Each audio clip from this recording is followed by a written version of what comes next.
Hello, नमस्ते।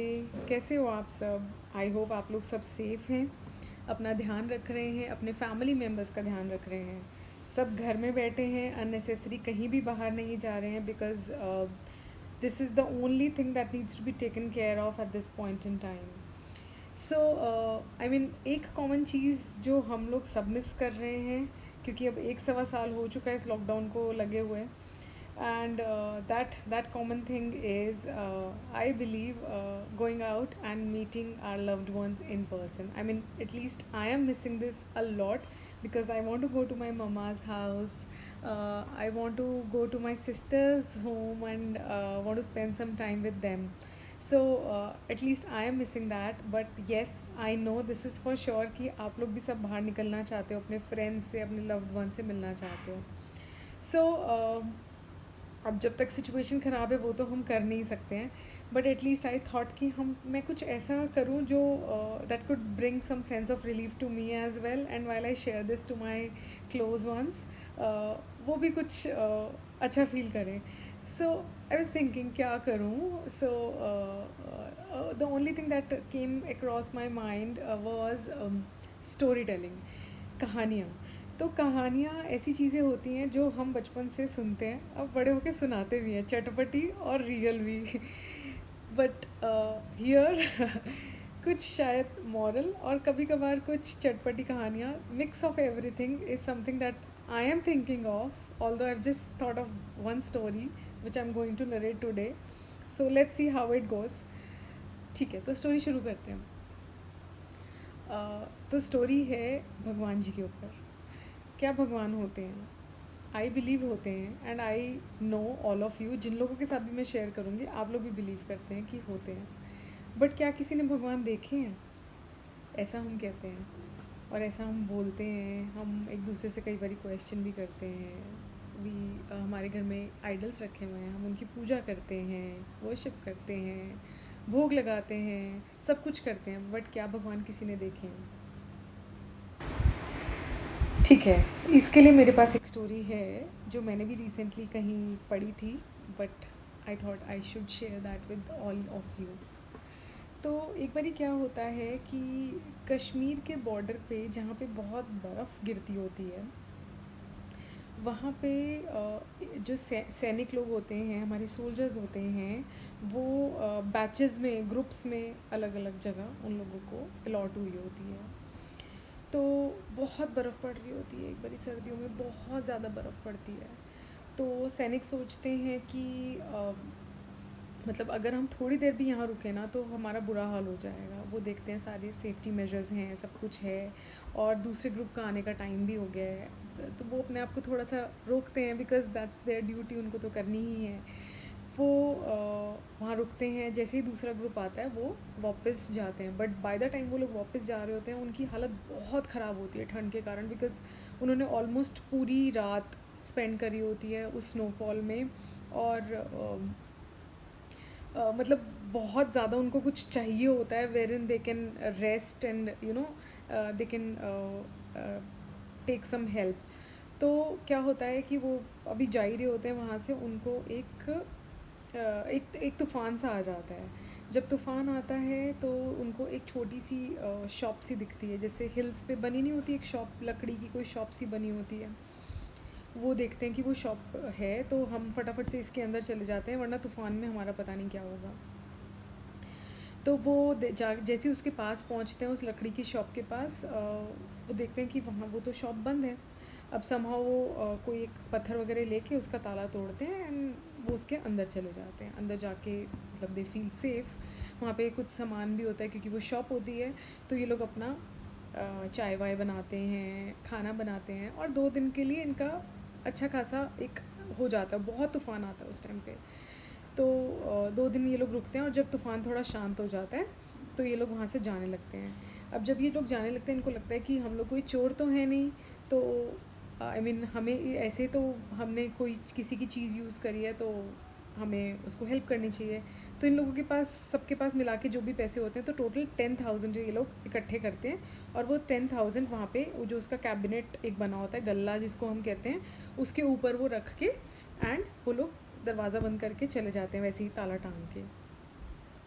उसके बाद वो लोग अपनी ड्यूटी पे चले जाते हैं। कुछ टाइम बाद फिर से जब अपनी ड्यूटी करते हुए आ रहे होते हैं तो वो कहते हैं, अरे याद है इसी पे हम रुके थे, चलो उस तरफ से होके निकलते हैं जिस जगह इस शॉप पे हम रुके थे। तो वो जैसे ही नज़दीक पहुंचते हैं वो देखते हैं कि वो शॉप जो है खुली होती है। वो जाके वहाँ पे बैठते हैं और उसको बोलते हैं, जो शॉपकीपर होता है, कि हमारे लिए चाय बना दीजिए। तो वो चाय बना के देता है। तो वो जब चाय बना के देता है तो वो जो शॉपकीपर होता है वो सबको कहता है कि अब भगवान तो कहीं ना कहीं तो भगवान है, कहीं ना कहीं तो भगवान है, भगवान का शुक्राना करें। जब भी वो कोई चीज़ उनको देता है, जैसे बिस्किट मंगवाते हैं या ब्रेड टोस्ट वगैरह मंगवाते हैं, तो हर बात पे वो शॉपकीपर उनको बोलता है, भगवान सबका भला करे, भगवान तो कहीं ना कहीं है। तो एकदम से वो उनका जो ग्रुप का जो लीडर होते हैं, सोल्जर्स के ग्रुप के जो लीडर होते हैं, वो उनसे पूछते हैं कि क्या बारी बारी आप यही बात बोलते रहते हो, सबको पता तो है, ये बात बोलने की क्या है कि हर जगह भगवान है, भगवान सबका ध्यान रख रहे हैं। तो वो कहता है कि बाबूजी आपको नहीं पता कि पिछले कुछ दिनों में मेरे साथ कुछ ऐसा हुआ है जिसमें मैं कह सकता हूँ कि भगवान होते हैं। बस मैं आपको कैसे बताऊँ, पर मुझे पता है कि भगवान होते हैं। वो कहते हैं अच्छा तेरे साथ क्या हुआ? कहते हैं कि जैसे यहाँ पे मेरी जिस जगह पे मेरी दुकान है, यहाँ से काफ़ी बार सैनिकों की टुकड़ी ना निकलती है, कभी आते हैं कभी जाते हैं। तो जो आतंकवादी थे वो एक बारी आए और मेरा पोता जो है वो ये दुकान संभालता था। वो शॉपकीपर बोलते हैं मेरा पोता संभालता था ये दुकान। तो एक बारी आतंकवादी आए और उन्होंने मेरे पोते को बोला कि यहाँ पर सैनिक आते हैं, कई बारी बैठ के चाय पीते हैं, नाश्ता करते हैं, तो वो ज़रूर कोई बात करते होंगे जो तूने सुनी होगी, तो तू मुझे बता, तू हमें बता। तो वो मेरे पोते को तो कुछ पता नहीं था, तो उसने कहा कि मुझे कुछ नहीं पता, लेकिन वो अपने साथ उसको ले गए, खूब मारा पीटा, उससे कहा कि हमें सारी बात बता वरना हम तेरे को ज़िंदा मार देंगे। तो वो मेरे पोते को क्योंकि कुछ पता नहीं था तो उसने कहा कि साहब मुझे नहीं पता, मुझे छोड़ दो। तो वो उसको छोड़ देते हैं, लेकिन जब वो आता है तो उसकी सारी हड्डियाँ टूटी होती हैं और उसकी बहुत बुरी हालत होती है। तो बड़ी मुश्किल से उसको कोई पहुंचाता है नीचे हमारे गांव तक। अब हम उसको हॉस्पिटल लेके जाते हैं। जब हॉस्पिटल लेके जाते हैं तो डॉक्टर कहता है इसकी इतनी बुरी हालत है, इतनी बुरी हालत है कि कम से कम 10,000 रुपये लगेंगे, तभी इसकी हड्डियाँ जुड़ेंगी और ऑपरेशन हो पाएगा, वरना कुछ नहीं हो सकता। तो कह रहा मैं बहुत परेशान होता हूँ क्योंकि साहब हम लोग बहुत गरीब हैं, हम लोगों के पास तो 1,000 रुपये भी नहीं होते, तो 10,000 तो बहुत दूर की बात है। तो कहता मैं बहुत परेशान होता हूँ, मैं उस दिन सोचता हूँ कि चल मैं जाता हूँ दुकान, और दुकान में जाके देखता हूँ कि कुछ अगर कोई कुछ बिक्री हो जाए तो कम से कम कुछ पैसा तो कहीं से आ सके। कह रहा मैं दुकान में आता हूँ और देखता हूँ दुकान का ताला टूटा हुआ है, तो मुझे लगता है कि मैं पहले ही परेशानी में हूँ और अब ये दुकान में चोरी हो गई। कह रहा लेकिन मैं प्रार्थना करते करते जैसे ही अपनी दुकान में घुसता हूँ, मैंने देखता हूँ कि वहाँ पे पूरे 10,000 रुपये ही पड़े हैं। और जब मैंने वो 10,000 रुपये देखे, मैंने दुकान वहीं की वहीं वैसे ही छोड़ी, क्योंकि मुझे विश्वास था कि जिन दिनों में दुकान खोल नहीं पाया तब भगवान ने मेरी मदद कर दी, तो अब मेरी दुकान में क्या ही होगा। कह रहा वो 10,000 रुपये लेके मैं उसी टाइम अपने गाँव की तरफ भागा, हॉस्पिटल गया, अपने पोते के लिए वहाँ पैसे रखे और उसका ट्रीटमेंट कराया और वो बिल्कुल ठीक हो गया। तो जब ये बात वो सैनिक लोग सुन रहे होते हैं, तो जो उनका लीडर होता है वो सब सैनिकों को चुप रहने के लिए बोलता है कि तुम कुछ मत बोलना, इसका जो विश्वास है बने रहने देते हैं। तो वो सब सुनते हैं और वो बहुत खुश होते हैं अंदर से कि हमें ज़रूरत थी इसकी उस टाइम पे, इसकी दुकान की, क्योंकि अगर तूफ़ान में हमें कोई जगह ना मिलती तो शायद तूफ़ान हमें ले जाता, और ठंड भी बहुत थी। तो अगर हमें उस टाइम पे वो खाना पीना ना मिलता तो शायद पता नहीं हमारे साथ क्या होता, और शायद इसकी ज़रूरत थी उस टाइम पे उन पैसों की, और इसको उस टाइम पे वो पैसे मिल गए। तो सवाल यहाँ पे ये है कि भगवान ने किसका काम पूरा किया, उन सैनिकों का उस तूफ़ान से बचा के और खाना पीना जो उनको ज़रूरी था उस टाइम पे वो देके, या फिर उस शॉपकीपर का जिसको ज़रूरत पड़नी थी अपने पोते का इलाज कराने के लिए और उसको अपने आप से वहाँ पैसे मिल गए, या फिर सैनिकों ने रखे या भगवान ने कुछ ऐसी रीत रची कि उन सैनिकों ने रख दिए वो पैसे। तो सोचने वाली बात है, भगवान हर कहीं है, किसी ना किसी के रूप में है, हम एक दूसरे की हेल्प करते हैं।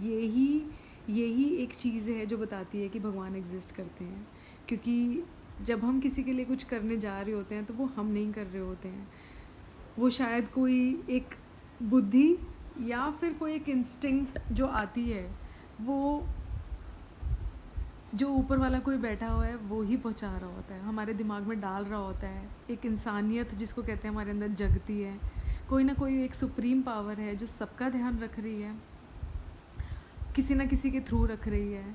तो भगवान कहीं और नहीं है, भगवान यही है, हमारे आसपास ही है, बस हमें देखने की ज़रूरत है। सो ये थी मेरी पहली story. I love this story like anything. मैंने जब पढ़ी थी ये स्टोरी तो मुझे बहुत ही सुंदर लगी थी, so I just thought to share with each one of you.